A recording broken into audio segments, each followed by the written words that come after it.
Баршаңызға сәлем достар. Әдеттегідей бүгінгі видео түс шору жайлы. Өткен видеомызда айтқандай бүгінгі шығарылым әйел адам түсінде битті көрсе деп аталады. Егер өткен видеоны көрмесеңіздер, каналымызға тіркеліп видеоларды көріп шықсаңыздар болады. Ал ендеше бастайық. Егер тұрмыстағы әйел битті өлтіріп жатқанын көрсе, басындағы қиыншылықтардан арылатындығын білдіреді.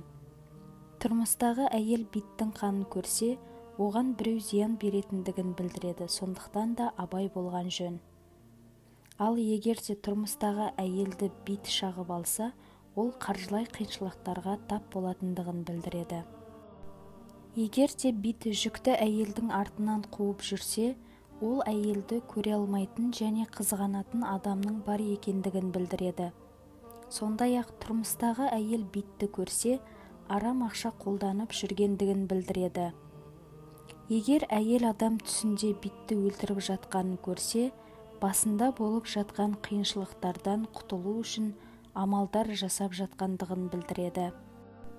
Егер әйел адам түсінде жұмыс орнында бит жүргенін көрсе, жұмысында қиыншылықтар туындайтындығын білдіреді.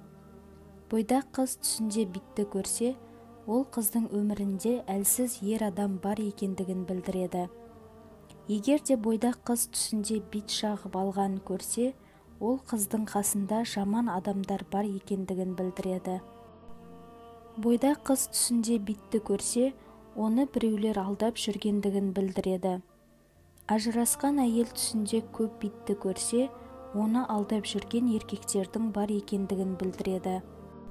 Ажырасқан әйел түсінде көп битті өлтіргенін көрсе, ол әйелдің өміріндегі қиыншылықтарды жеңгенін білдіреді.